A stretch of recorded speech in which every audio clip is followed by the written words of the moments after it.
I'm Ryan. Hey everyone, I'm Chihiro, and thanks again for being here with us, giving directions in English. In this lesson, you'll learn how to give directions. This conversation takes place just outside the office. The conversation is between Sandra and Teddy. The speakers are friends, so they'll be speaking casually.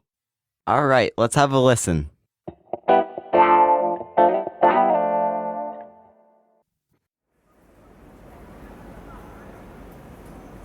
So, where's your friend's house? Go south on 101 and take the Reed exit. Drive down Reed Street and make a left onto 5th Street. It's on the corner of 5th and San Carlos. It's the small white house with blue windows. It has a gnome in the front yard. You can't miss it. Oh, I think I've seen it. The gnome is quite eye-catching. Your friend is an art student, right?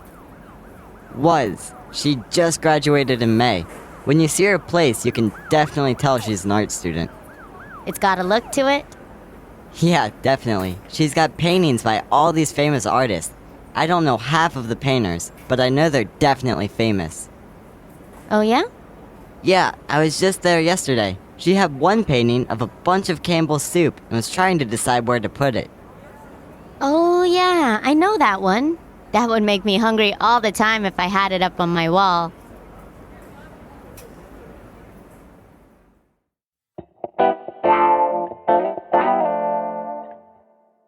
Okay, now thanks to technology, we don't have to ask for directions to many places as much as we used to. Yeah, getting to places is a lot easier these days than it used to be. This doesn't mean that you can't ask for directions anymore, of course, but it's common to just type in an address on a personal GPS navigation device, either in your car or on your phone if you have one, or you can print them out off the internet. Chihiro, do you ever ask for directions? I actually still do. Although my phone does have GPS, I still think it's easier to ask somebody really quickly and get a quick response than trying to figure it out by myself. Yeah, that's true. Sometimes it's just easier to ask. That's when knowing how to say and give directions is useful. Let's take a look at the vocabulary for this lesson.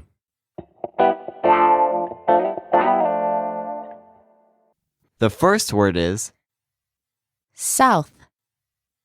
direction opposite of north. South. South. And up next we have Exit. leading road off the highway. Exit. Exit. And the next one is Gnome. statue of a creature that guards treasure in stories, usually placed in a garden for decoration. Gnome.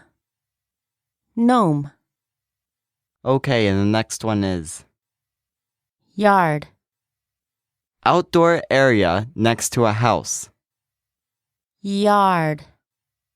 Yard. Okay, and moving on. To graduate. To earn a degree from school. To graduate. To graduate.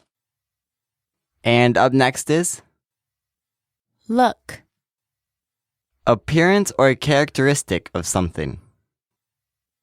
Look. Look. And the next one. Bunch. Similar things grouped together. Bunch. Bunch. And the last one. Campbell's. Name of brand that also makes canned soup. Campbell's. Campbell's. Let's have a closer look at the usage for some of the phrases from this lesson. The first phrase is, You can't miss it. we use it when the person has never seen the thing being described, and it also reassures the person that it is very easy to find. Right, so if I say, the building is blue with yellow polka dots, you can't miss it. Then that means the building stands out enough so you'll know it right away. That will be an interesting looking building. Okay, the next phrase we'll look at is, Eye-catching. Sandra mentions that the gnome is quite eye-catching. What this means is that the gnome draws attention. We often use this phrase for things that are attractive and therefore draw the eye of a person. Right. So the blue building with yellow polka dots is impossible to miss because it's eye-catching. Yes, that would definitely be an eye-catching building.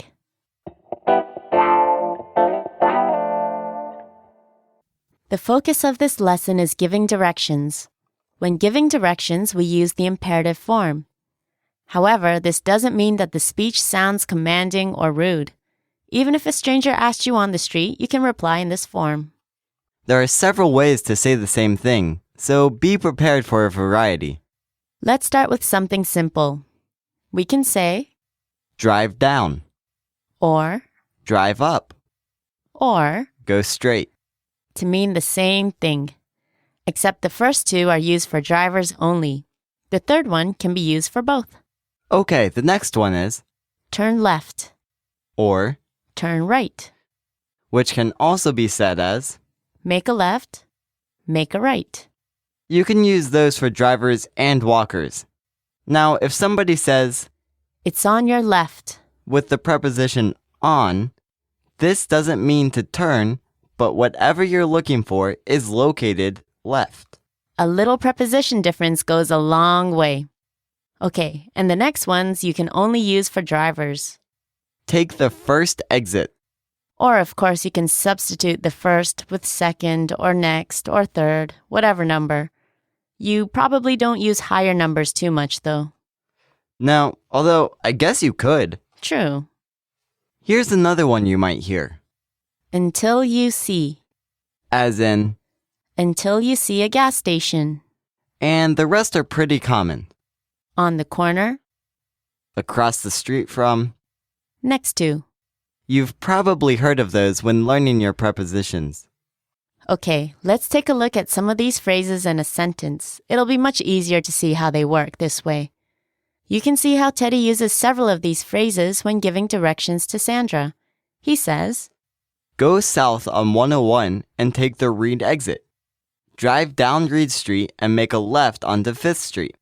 It's on the corner of 5th and San Carlos. Those are very clear driving directions. Okay, Ryan, let's give an example of how pedestrians might be talking. Sure. If I say, Excuse me, do you know where the post office is? Sure.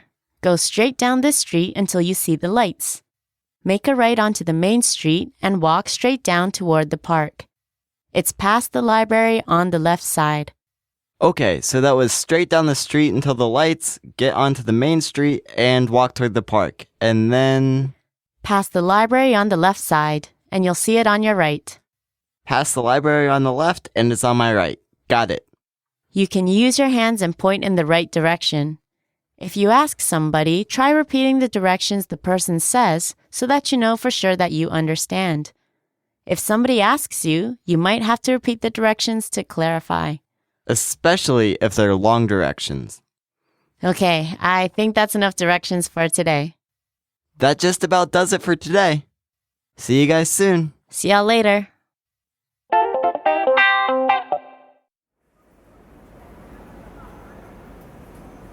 So, where's your friend's house? Go south on 101 and take the Reed exit. Drive down Reed Street and make a left onto 5th Street. It's on the corner of 5th and San Carlos. It's the small white house with blue windows. It has a gnome in the front yard. You can't miss it. Oh, I think I've seen it. The gnome is quite eye-catching. Your friend is an art student, right? Was. She just graduated in May. When you see her place, you can definitely tell she's an art student. It's got a look to it. Yeah, definitely. She's got paintings by all these famous artists. I don't know half of the painters, but I know they're definitely famous. Oh, yeah? Yeah, I was just there yesterday. She had one painting of a bunch of Campbell's soup and was trying to decide where to put it. Oh, yeah, I know that one. That would make me hungry all the time if I had it up on my wall.